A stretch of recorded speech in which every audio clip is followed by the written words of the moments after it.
สวัสดีครับผมชื่อเด็กชายณัชนนท์ อุณานงค์รักครับชื่อเล่นชื่อณนนท์ครับผมจะนำเสนอเรื่องเรือยอชต์ของผมนะครับก็คือเรือยอชต์ลำนี้นะฮะที่ผมประดิษฐ์จากไม้ไอติมอันนี้คือฟิวเจอร์บอร์ดแล้วไม้ไอติมแล้วก็ไม้เสียบลูกชิ้นนะครับแล้วก็ตัวต่อลีโก้ที่ผมเอามาใส่เพื่อให้มันดูสมจริงครับเรือยอชต์นั้นก็คือเรือใบยานยนต์หรือเรือใบยนต์ที่ใช้สำหรับการท่องเที่ยวหรือการแข่งขันกีฬาถ้าหากมีใครพูดถึงเรือยอชต์นั้นทุกคนก็จะนึกภาพว่าเป็นเรือลำใหญ่หรูหราอลังการที่ดูเหมือนโรงแรมหรือคอนโดมิเนียมหรือโรงแรมระ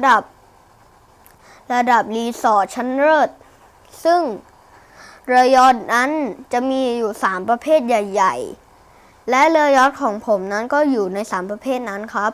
เรือยอชต์ของผมนั้นมีความยาวก็คือ25เซนติเมตรครับและความสูงจากท้ายเรือถึงตรงบนส่วนตรงนี้นะฮะก็คือ8เซนติเมตรครับซึ่งเรือยอชต์3ชนิดใหญ่ๆก็คือ1มอเตอร์ยอชต์2เซลลิงยอชต์3แคมโบรายอชต์ครับซึ่งเรือของผมนั้นก็คือประเภทของเรือยอชต์ของผมก็คือมอเตอร์ยอชต์ครับซึ่งเรือมอเตอร์ยอชต์นั้นจะใช้เครื่องยนต์ในการขับเคลื่อนและใช้น้ำมันในการเป็นเชื้อเพลิงในการเผาผลาญครับเรือมอเตอร์ยอชต์นั้นมีอยู่หลายขนาดครับซึ่งมีขนาดเล็กบร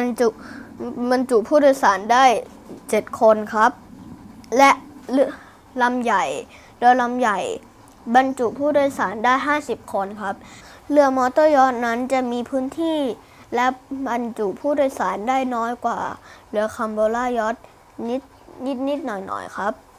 ซึ่งเรือมอเตอร์ยอชต์นั้นจะสามารถไปได้เร็วกว่าและไกลกว่าครับขอบคุณครับต่อไปจะให้ดูการลอยน้ำของเรือครับไปเชิญรับชมรับฟังได้เลยครับต่อมาเราจะมาดูการลอยตัวของเรือนะครับไปเลย